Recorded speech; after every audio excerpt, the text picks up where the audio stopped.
Howdy, I'm Kyle McClinigan, and welcome to this week's episode of the Batt Signal.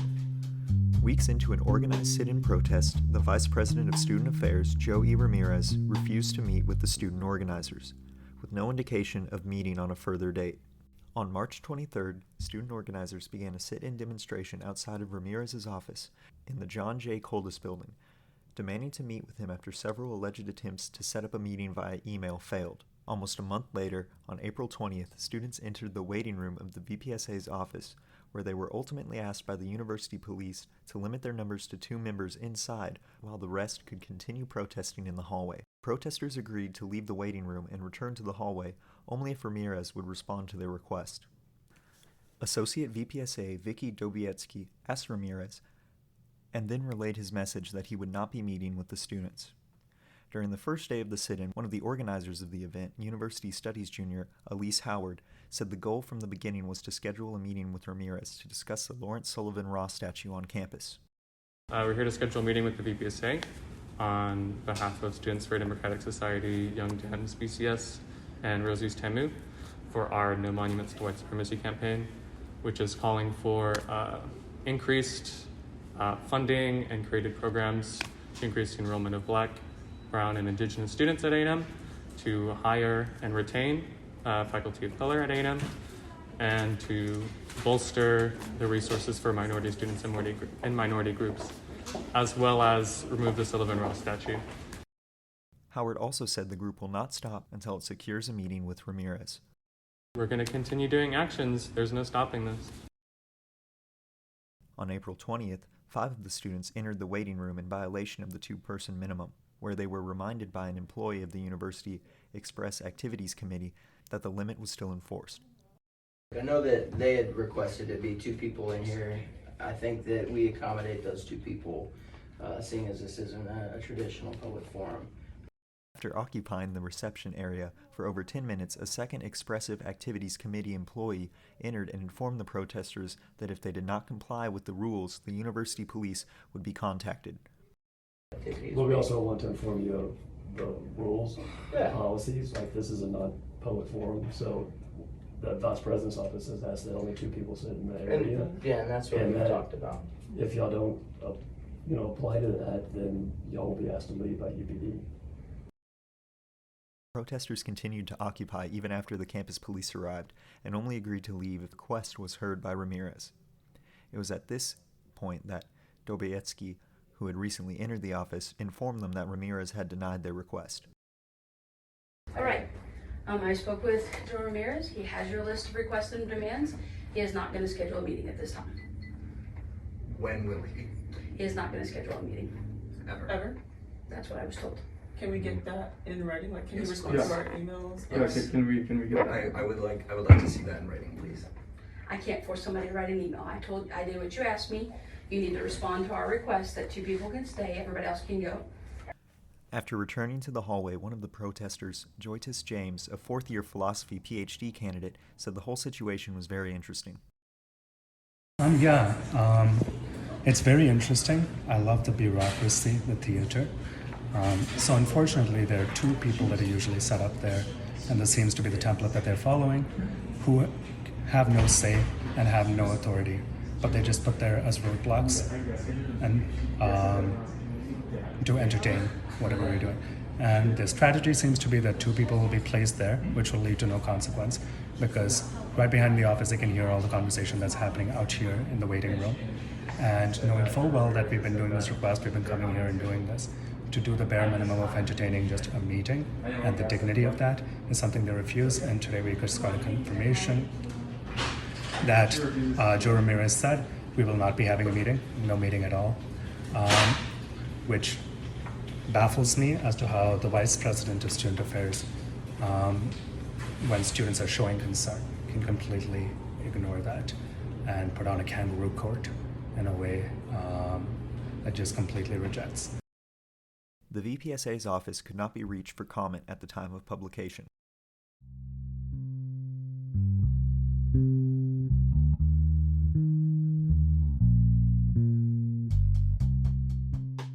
This week marks one of A&M's oldest traditions, Aggie Muster, where Aggies everywhere gather to say here during the roll call for the Aggies Lost.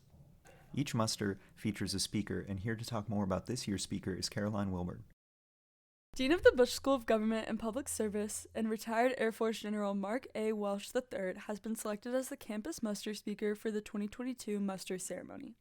According to a March 15th press release, Welsh has served as the Dean of the Bush School since he retired from the U.S. Air Force in August 2016. Because he's not an Aggie, Welsh said he brings a unique perspective and said he believes it can be beneficial for Aggies to see themselves and muster through another's eyes. I don't think you fully understand Texas A&M, even if you're in it, even if you're an Aggie. I don't think you fully understand what that means unless you have been to muster. I don't think you fully understand what that means if you haven't been to Silver Taps. Welsh said he believes no one, not even Aggies, can fully understand Texas A&M without attending muster. I've always felt that muster is the beating heart of Aggieland. Welsh is the son of an Aggie, brother to 5 Aggies, father of 4 Aggies, and a grandfather of a soon-to-be member, class of 2026.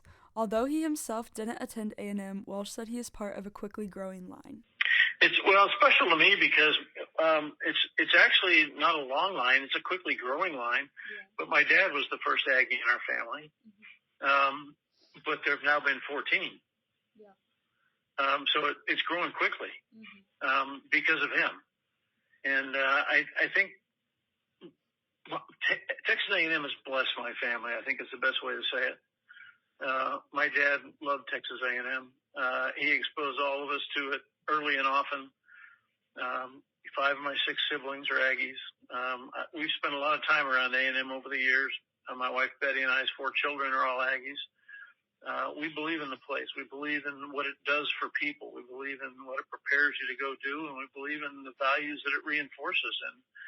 And every member of our family has attended. And so I'm just kind of an unabashed fan of the place. Every year as muster approaches, Welsh said he finds himself thinking about his father, class of 1946, and his sister, class of 1982, who were previously honored.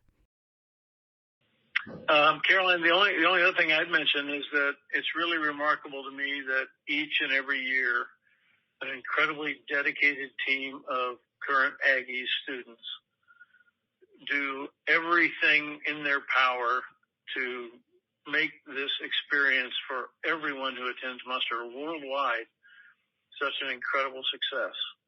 And it's happening on main campus. It's the Association of Former Students has a group that's making this happen for Aggies around the world. It's just another example of the power of the network in the spirit of Aggieland. And it's a special, special thing to see.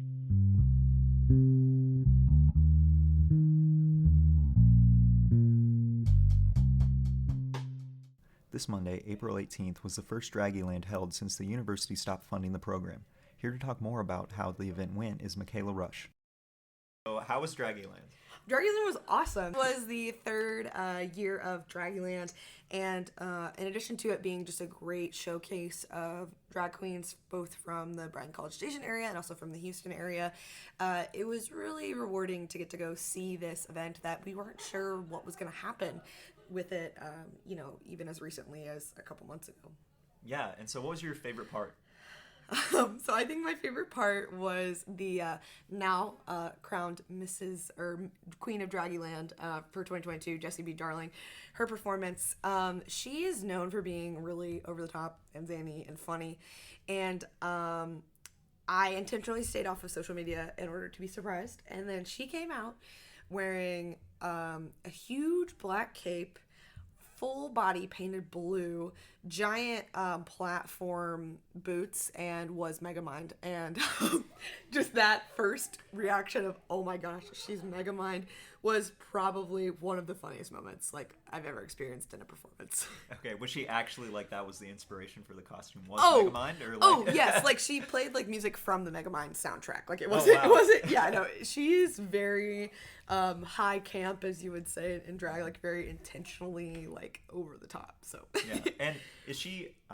Sorry, I don't know a lot about the drag scene, but is she from the College Station area, or is she just big in general? So she is actually a local drag queen. I don't know where she's originally from, but she's actually a current student here at Texas A&M, a senior. I don't know what she's studying, but she does really well in town. She performs at a lot of local drag events, so things like the drag brunch up at Papa Perez and at the 101, as well as Halo. So yeah.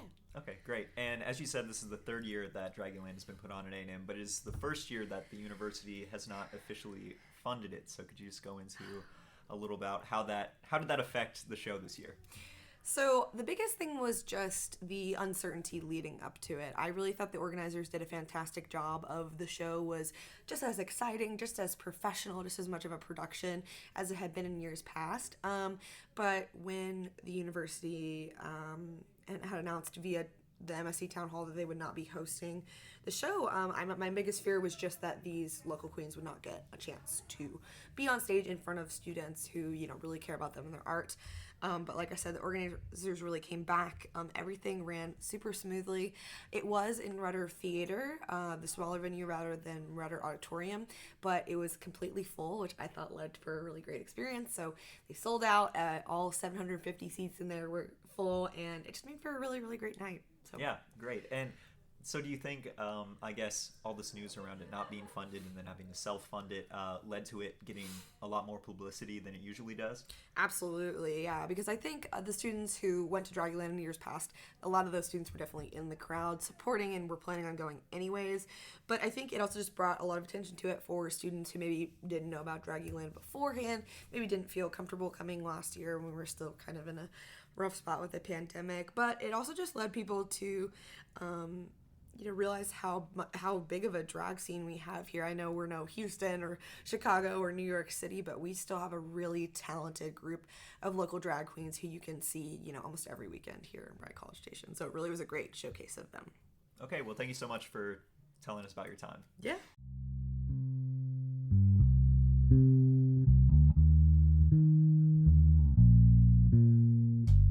For our final story, here is Catherine Miller discussing this year's muster committee chair, who is following in the footsteps of his mother. Industrial Distribution senior Luke Thurman serves as this year's muster committee chair, and with his team has been preparing to honor fallen Aggies this Thursday at Reed Arena.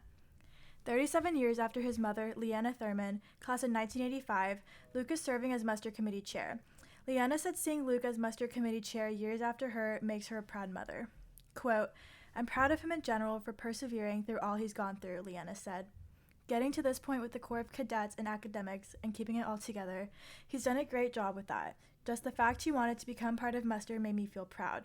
When he told us he was applying for muster committee back in his freshman year, I told him I was muster chair when I was a senior, and I would love it if you continue on the committee, whether you get to be chairman or not. Luke said he realized how special muster was and that he wanted to be a part of the ceremony after a senior in his outfit encouraged him to apply for the committee his freshman year. Quote, "I really wanted to be part of it to be able to give back to the university that, even in just 1 year, had given me so much," Luke said.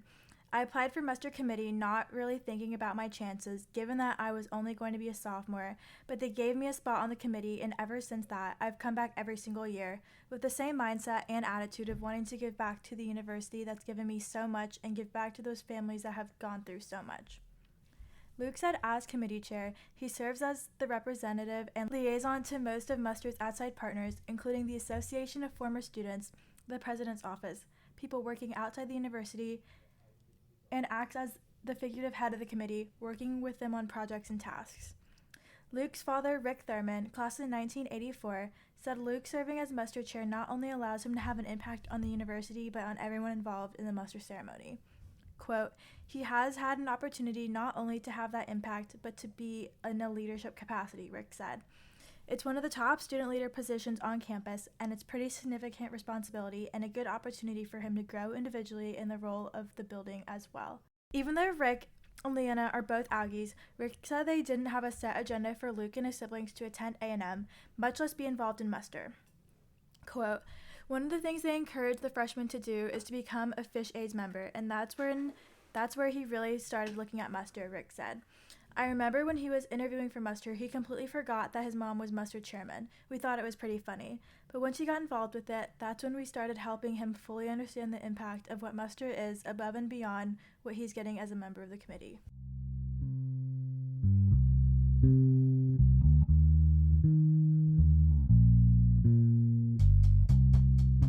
This week's contributors are Caroline Wilburn, Catherine Miller, and Michaela Rush. This episode was produced and edited by Kyle McClinigan.